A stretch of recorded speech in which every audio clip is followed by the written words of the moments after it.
kondisi baik dan harapannya mereka bisa tampil di saat lawan. Kita ke informasi lain, warga Pati menggelar demo besar-besaran mendesak pengunduran diri Bupati Pati Sudewo. Merespons tuntutan, DPRD Pati pun akan membentuk pansus hak angket membahas pemakzulan. Kericuhan mewarnai aksi unjuk rasa besar-besaran warga Pati, Jawa Tengah yang menuntut mundur Bupati Sudewo. Demo yang semula berlangsung tertib menjadi panas karena pengunjuk rasa berusaha masuk ke kantor Bupati. Polisi pun menembakkan gas air mata. Bupati Pati Sudewo sempat muncul di tengah aksi massa yang menuntutnya mundur. Sudewo menyampaikan permintaan maaf di atas mobil rantis polisi. Namun kedatangan Sudewo disambut lemparan botol air mineral. Polisi lantas melindungi Sudewo memakai tameng polisi. Sudewo kemudian masuk kembali ke mobil dan meninggalkan pendopo Kabupaten Pati.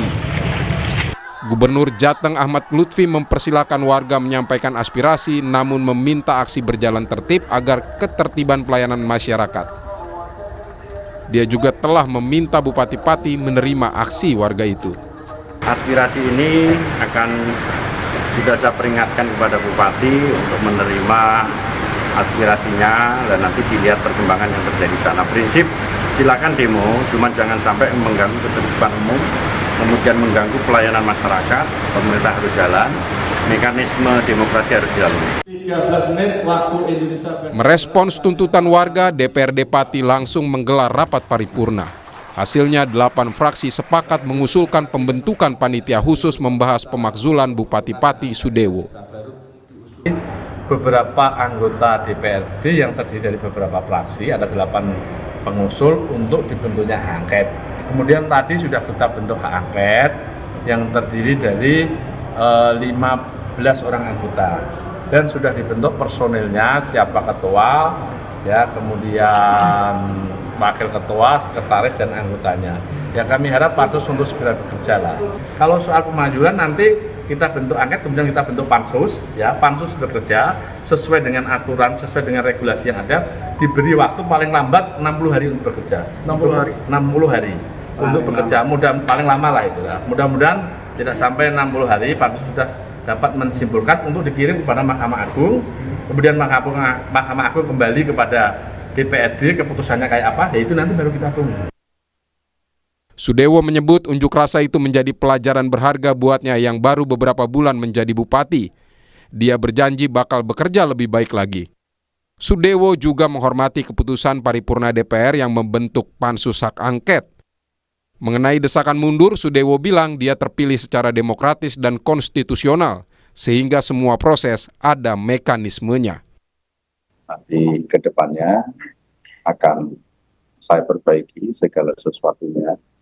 Ini merupakan proses pembelajaran bagi saya karena juga baru saja beberapa bulan menjabat sebagai bupati.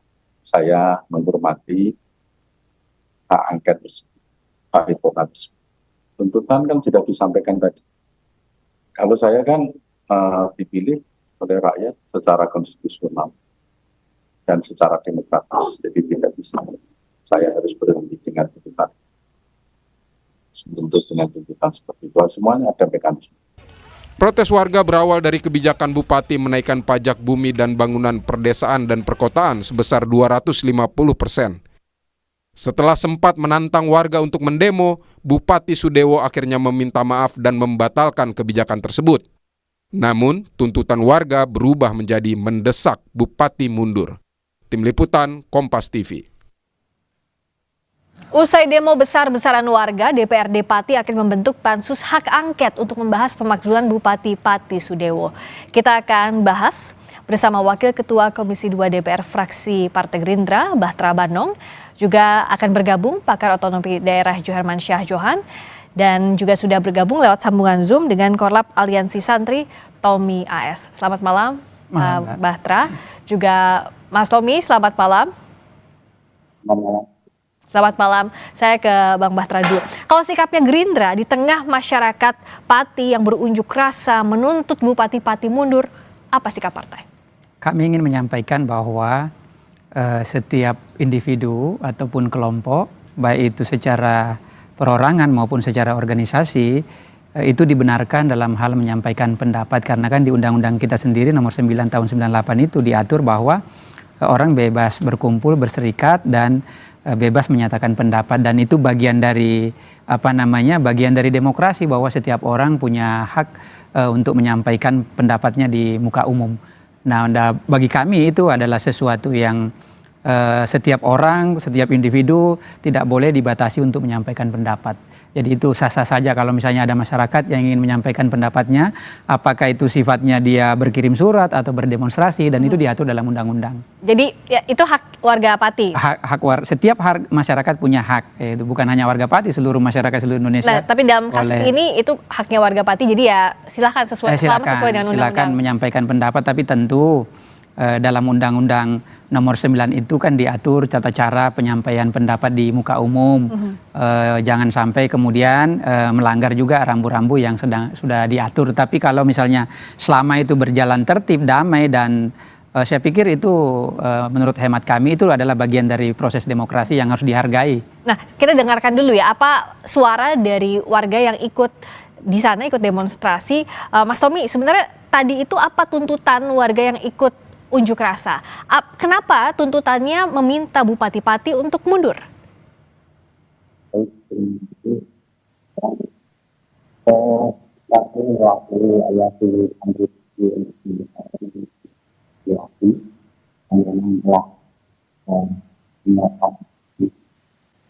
Bang Tommy, izin, kayaknya kita harus perbaiki dulu ya komunikasinya karena suaranya terdengar mendem di sini, nggak terlalu terdengar. Nanti kita akan perbaiki dulu komunikasinya ya. Sambil saya ngobrol juga dulu dengan Bang Bahtra.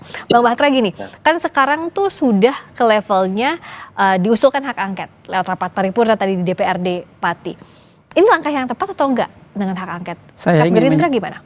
Saya ingin menyampaikan bahwa memang terkait soal pemberhentian kepala daerah itu kan diatur di Undang-Undang Nomor 23 tahun 2014, di mana pasal 78-nya itu poin pertama adalah bahwa seseorang kepala daerah ya bisa dilakukan pergantian kalau yang pertama itu adalah dia meninggal atau berhalangan tetap. Terus yang kemudian yang kedua adalah dia mengundurkan diri. Ya. Nah, itu bagian dari berhalangan tetap. Terus yang ketiga adalah diberhentikan. Nah, diberhentikan ini di pasal 78-nya ayat 2-nya itu diatur mekanismenya. Ya. Bahwa bisa diberhentikan kalau misalnya pertama itu masa jabatannya sudah berakhir. Terus yang kedua dia berhalangan selama 6 bulan berturut-turut. Terus kemudian nanti ada tata cara lagi di pasal 79, 80 sampai seterusnya itu diatur tata cara pemberhentian, bahwa bisa tadi melalui mekanisme. Kalau misalnya sejauh ini bahwa DPRD di Pati sudah membentuk pansus untuk kemudian melakukan hak angket nanti. Nah, menurut hemat kami itu adalah langkah yang pas untuk dilakukan. Terus kemudian kita mencari titik terangnya nih, karena nanti kan pada saat pembentukan pansus itu pasti Pak Bupati akan diminta keterangan. Nah, di forum itu nanti Pak Bupatinya akan menyampaikan secara gamblang kemudian ada nggak sesuatu yang dilanggar dari proses yang sedang terjadi. Masih ada kemungkinan lolos dari hak angket itu, artinya masih bisa diterima atau tidak diterima jawaban dari Bupati. Nanti akan terang benderang setelah misalnya pembentukan hak angket itu, dan kami dari Partai Gerindra walaupun Pak Sudewo adalah kader kami juga mendorong anggota DPRD Gerindra di sana untuk ikut dalam hak angket itu agar proses yang terjadi yang hari ini yang kita lihat sedang ramai ini bisa terang benderang, karena kan nanti di sana akan dijelaskan secara detail, secara rinci bahwa ada nggak sesuatu yang dilanggar oleh Pak Bupati. Nah, tetapi tidak boleh juga dibuat-buat. Misalnya tidak ada sesuatu yang dilanggar terus kemudian dicari-carikan alasannya sehingga kemudian ini menjadi semacam cara terus untuk menggulingkan secara paksa itu kan tidak boleh juga, karena kan diatur sama undang-undang kita. Tetapi bagi kami Partai Gerindra kalau memang ada yang dilanggar ya silahkan diproses ke jenjang selanjutnya, tetapi kalau tidak ada yang dilanggar tentu juga akan harus menjadi pertimbangan terus kemudian jangan dicari-carikan alasan. Nah, kalau ini alasannya apa dari warga, Pak Tommy? Karena kan soal kebijakannya sudah dicabut sebenarnya oleh Bupati, tapi ada kemarahan warga pada saat awal kebijakan PBB 250% naiknya ini digulirkan. Mas Tommy. Iya, terima kasih. Kebijakan dari Pak Bupati itu yang kontroversial kan bukan hanya persoalan pajak. Sekali lagi bukan hanya persoalan kenaikan pajak yang dipakai. Tapi banyak sekali kebijakan beliau yang sangat tidak positif dan pro rakyat. Tengah kesulitan ekonomi rakyat, tengah sulitnya lapangan pekerjaan dan sebagainya, beliau itu terlalu mengada-ngada proyek-proyek sehingga mengesankan yang penting ada proyek. Kita tahu sendiri lah gimana proyek. Kadang-kadang dampaknya tidak karena terputus lagi, kita perbaiki lagi komunikasi. Tapi tadi kita sudah menangkap soal kebijakannya dianggap banyak yang tidak produktif dan dianggap mengada-ngada. Nah, yang jadi keberatan warga ini semestinya dijelaskan di hak angket nanti menurut Bang Bahtra. Artinya Bupati Pati Sudewo harusnya punya jawaban dong soal itu. Ya, harusnya beliau harus menjelaskan pada saat nanti mungkin hak angketnya sudah berjalan, beliau diminta keterangan, harus menjelaskan, terus kemudian apa yang menjadi problem besarnya. Dan menurut hemat kami memang begini ya, ini kan saya langsung sendiri sudah berkomunikasi sama yang bersangkutan. Ya. Kami memang di Partai Gerindra, Pak Prabowo selalu menyampaikan bahwa jangan membuat kebijakan yang membuat masyarakat makin susah, itu yang pertama. Yang kedua, jangan membuat kegaduhan di publik.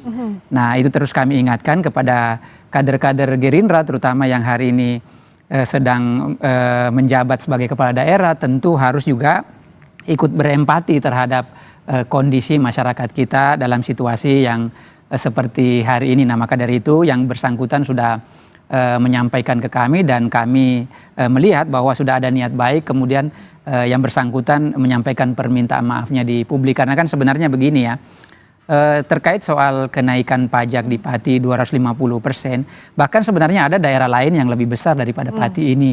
Misalnya saya mau sampaikan di Jombang, ada lagi di Cirebon, ada lagi di di Semarang. Tetapi bahkan lompatan penaikannya bukannya 250, ada yang 400, ada lebih dari 400. Tetapi memang kami melihat bahwa yang bersangkutan Pak Bupati Pati ada miskomunikasi lah dengan warganya. Maka dari itu kami dari Partai Gerindra sudah menegur, karena pada saat masyarakat berdemonstrasi mestinya kan harus diterima dengan baik, karena kan itu kan adalah warga beliau, menyampaikan pendapat, menyampaikan aspirasi, tetapi ada miskomunikasi dan ada pernyataan beliau yang terkesan menantang masyarakat warga. Dan itulah kami dari Partai Gerindra langsung menegur, terus kemudian yang bersangkutan sudah meminta maaf di publik. Tapi kalau misalnya kita lihat permohonan maafnya apakah jadi sia-sia? Kalau kita lihat tadi ada banyak sekali penolakan dari warga Pati, bahkan saat meminta maaf tidak diterima juga oleh warga. Kita akan bahas usai jeda di Sapa Indonesia Malam sesaat lagi. Indonesia Malam membahas usai demo besar-besaran warga, DPRD Pati akan membentuk pansus hak angket untuk membahas pemakzulan Bupati Pati Sudewo. Kita masih membahasnya bersama dengan Wakil Ketua Komisi 2 DPR fraksi Gerindra, Bahtra Banong, dan juga bergabung lewat sambungan Zoom ada Mas Tommy AS. Mas Tommy, kalau dari demonstran, dari pengunjuk rasa, sebenarnya apa sih yang membuat memuncak emosinya sampai hari ini? Apakah ia hanya kebijakan kemarin saja atau ada akumulasi dari gaya komunikasinya juga Bupati Pati? Ya itu tadi, itu puncak akumulasi dari rasa kecewa rakyat Pati terhadap gaya komunikasi beliau dan juga kebijakan-kebijakan beliau yang dirasa kurang bermanfaat untuk rakyat. Sebagai contoh, ini contoh beberapa contoh saja. Ada renovasi Masjid Agung yang baru berapa tahun kemarin direnovasi dan kondisinya masih bagus. Ada renovasi alun-alun, ada renovasi Videotron dan sebagainya dan sebagainya. Nah itu kan sebenarnya kebijakan-kebijakan yang kurang bermanfaat bagi rakyat. Nah itu diprotes berkali-kali. Kalau sekarang sampai menuntut Bupati Pati untuk mundur, kenapa sampai demikian? Kan untuk pemakzulan tidak semata-mata karena demonstrasi, ada alasan-alasan konstitusional yang harus dipenuhi, Mas. Iya, kami akan mengikuti alur yang ada atau aturan yang ada. Karena kami juga warga yang taat hukum, tidak mungkin kami memaksakan kehendak. Buktinya kami juga tidak masuk ke pendopo kabupaten dan langsung misalkan memaksa beliau untuk menandatangani mundur, kan tidak. Kita justru datang ke DPR baik-baik. Tadi saya masuk di ruang, Bapak. Tadi saya ikut di ruang paripurna, saya ikut mengikuti sidang. Justru yang kami tanyakan di sini sebagai warga Pati, kami juga ingin tanya bagaimana peran DPR, bagaimana peran DPR menyikapi berbagai macam kebijakan Bupati yang dirasa tidak pro rakyat. Nah, tadi pada saat ikut juga di ruang paripurna, apa yang Mas Tommy AS dan kawan-kawan lihat yang berlangsung di sana? Apakah memang proses pansus hak angket ini adalah langkah tepat yang harus diambil? Iya, itu langkah tepat. Kita akan tunggu proses itu sambil mengawalnya. Nah, Dan kami akan mengawal itu sampai keluar hasilnya, dan tentu kami juga akan menyampaikan berbagai macam bukti, dan itu silakan nanti kita ketemu lagi. Nah, jadi kan artinya kalau masyarakat sejauh ini ingin segera digulirkan terus ya pansus hak angket ini berjalan dengan baik agar bisa dijelaskan. Nah, untuk demonstrasinya apakah berhenti di hari ini atau seperti apa, Mas Tommy? Karena kita lihat ya sepanjang hari ini kekecewaan warga memuncak di demonstrasi dan juga mengutarakan kekecewaan terhadap bupati, meminta bupati untuk mundur. Apakah ini akan berlanjut juga unjuk rasa hari ini? Iya. Kalau bukan hari ini, nanti di waktu lain kami akan datang kembali untuk menagih, terutama kepada DPR yang telah menjanjikan kepada kami hak angket tersebut. Ya, jadi Pasti kami akan mengawal itu.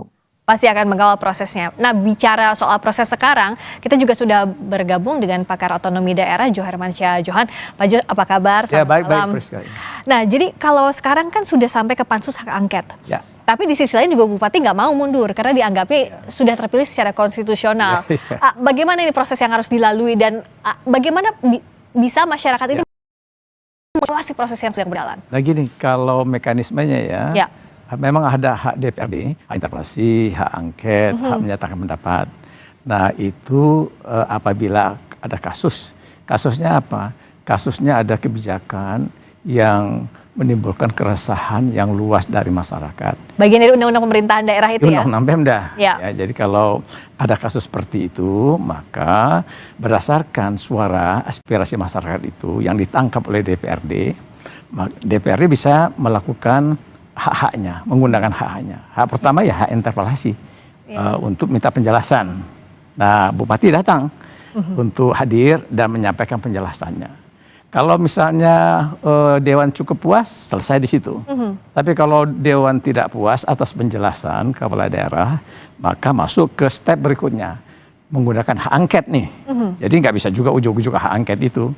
Nah, kalau hak angket dengan penyelidikan, itu memakan waktu lagi. Ada tahapan-tahapannya, memanggil-manggil dan sebagainya.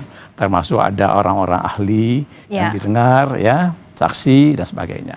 Nah, bila angketnya misalnya putus, apakah itu dimakzulkan atau tidak, lalu kemudian sampai ke pernyataan pendapat. Hak satu lagi, pernyataan pendapat adalah misalnya katakanlah ditolak atau diterima. Kalau diterima, maka mekanismenya harus dibuktikan secara hukum. Proses politik di DPRD itu dengan mengirimkan surat DPRD ke Mahkamah Agung. Ya, untuk dapat fatwa MA ya Pak ya? Nah, bukan fatwa.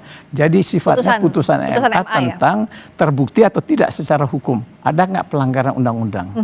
Adakah pelanggaran sumpah jabatan? Nah, kalau itu terbukti, maka misalnya MA menyatakan terbukti.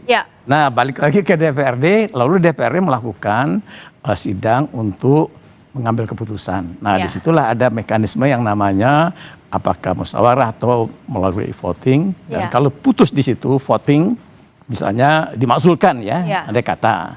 Lalu kemudian dikirimkan ke Kemendagri, Kemendagri membuat surat penetapan pemberhentian. Iya. Itulah mekanisme yang jadi kan diatur undang-undang. masih panjang sekali ya, dari DPRD harus ke MA, nanti ke DPRD lagi, lalu ke Kemendagri. Tidak ringkas. Nah, dengan jalan yang panjang ini, Gerindra bagaimana melihat prosesnya? Apa yang harus dilakukan misalnya di DPRD Gerindra agar hak angket ini betul-betul bisa mengungkap faktanya, agar kalaupun hasilnya kan dimaksudkan atau tidak, kalaupun dimaksudkan ini konstitusional. Ya, kami sih dari Partai Gerindra tentu walaupun Pak Sudewo adalah kader Partai Gerindra, tetapi kami tetap juga mendorong DPRD-nya terus kemudian untuk melalui tahapan-tahapan atau mekanisme yang sebagaimana yang diatur dalam undang-undang kita, karena kan kita juga ini kan negara hukum, negara Betul. tentu ada aturan mekanisme, dan kami tidak akan menghalang-halangi itu. Justru kami dari Gerindra ingin mendorong agar ini juga kasusnya terang benderang, karena menurut hemat kami bahwa Pak Prabowo sangat tegas ya.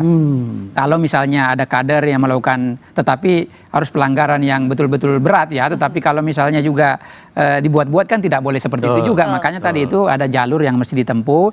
Dan teman-teman yang berdemonstrasi tadi itu sah-sah saja. Itu kebagian dari bunga-bunga demokrasi, dan itu hak setiap warga negara. Terus kemudian bahwa prosesnya kan sekarang sudah berjalan di DPRD, dan kami juga mendorong kader-kader Partai Gerindra yang di DPRD untuk terus bagaimana agar turut serta, sehingga apa yang disampaikan beliau tadi, misalnya pada saat nanti hak bagaimana terkait soal hak angket itu, kalau pada akhirnya sampai hak angket ini kan ada tahapan-tahapannya kan. Ada interpelasi dulu sebelumnya tadi. Interpelasinya ada hak angketnya, tetapi bagi kami itu penting karena kenapa? Itu juga adalah media bagi bupati untuk datang menjelaskan apa sebetulnya yang terjadi.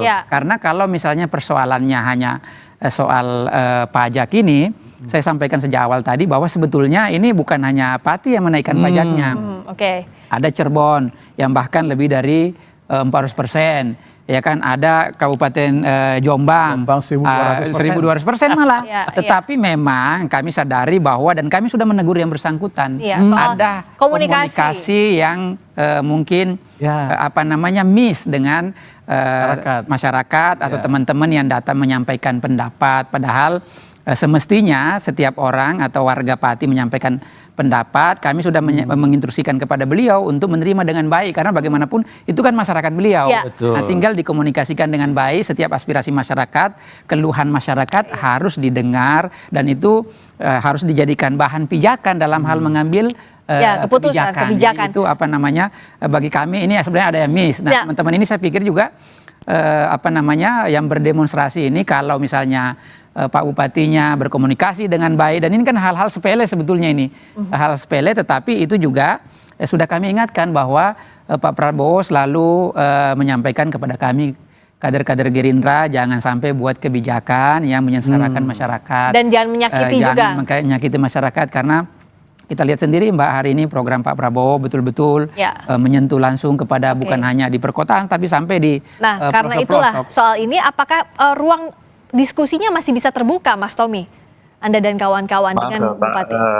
Kami ingin meralat, mestinya bukan persoalan yang sepele ketika seorang pemimpin itu menyakiti hati rakyat. Seorang pemimpin ngomong dengan menantang rakyat itu bukan hal yang sepele, saya kira. Siapapun ya, ketika ditantang terus dengan ucapan-ucapan yang semestinya tidak layak bagi seorang pemimpin di tingkatan bupati, itu kan mestinya dihindari. Jadi bukan hal sepele. Jadi ketika Anda mengatakan ini kan sebenarnya hanya sepele, miskomunikasi dan sebagainya, saya kira bukan sepele. Misalkan dibalik, misalkan Anda dimaki-maki atau dilecehkan dengan ucapan, mestinya kan tidak terima. Itu misalnya dengan satu orang, bagaimana dengan rakyat satu kabupaten? Dan kalau mereka marah, itu wajar sekali. Apalagi kepala daerah yang menyampaikannya ya, Mas ya? Kepala daerah, dan itu terus menerus. H-1 itu beliau juga tidak, justru bukan membuat pernyataan yang menenteramkan rakyat, tapi justru mengeluarkan pernyataan yang kontraproduktif, yaitu dengan mengatakan segelintir rakyat, segelintir orang tidak akan bisa menurut saya mundur. Itu kan sangat menyakiti rakyat. Yang datang tadi itu ratusan ribu, Bapak. Iya. Mestinya Bapak juga tahu yang datang itu ratusan ribu. Dan mumpung tadi kami ingat, kami juga ingin menanyakan peran DPR selama ini di mana ketika rakyat sudah mulai berteriak dengan kebijakan-kebijakan yang dirasa tidak penting, yang dirasa tidak menyentuh dengan kebutuhan masyarakat. Di mana peran DPR? Apakah sudah pernah memanggil beliau, ataukah sudah pernah menanyakan dan sebagainya? Karena itu merupakan kewajiban dari DPR. Oke, nah bagaimana peran DPR dan DPRD soal ini? Apakah harusnya bisa mengingatkan atau menegur langsung kepala daerah? Ya memang kalau DPR RI yang dimaksud ini ya. Ya dua-duanya DPR RI dan kalau DPRD. DPR RI itu kan dia tidak vertikal dengan itu, kepala bupati, daerah karena kan kepala daerah itu kan pembinanya itu adalah Kemendagri. Tapi namun demikian kami kan di Komisi 2 terutama saya di Komisi 2 ya bermitra dengan Komisi 2 Kemendagri.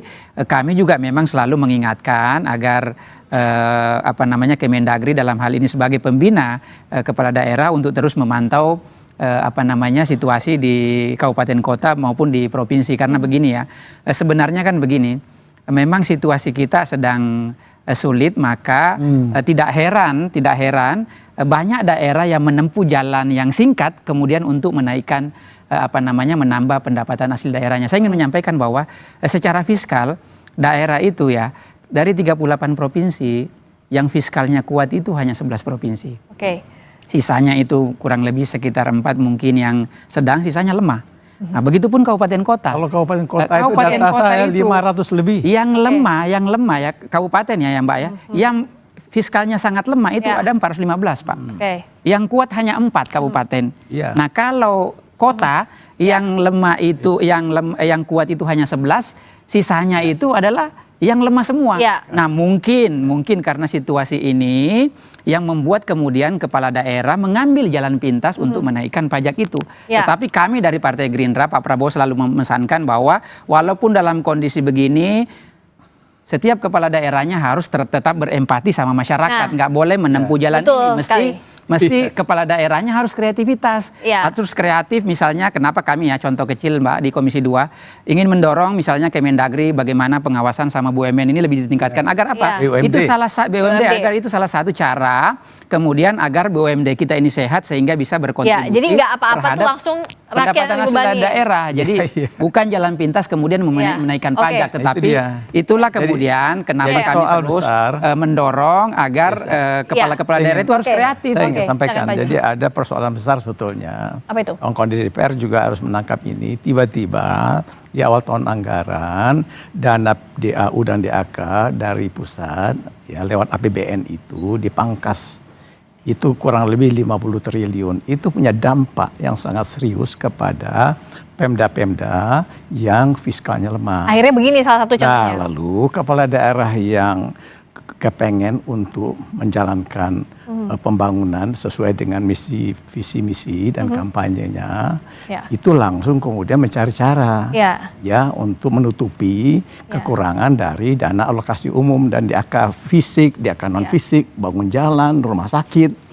Dari mana mereka cari uang? Nah, sayangnya kepala daerah yang instan kebijakannya naikin pajak, PBB.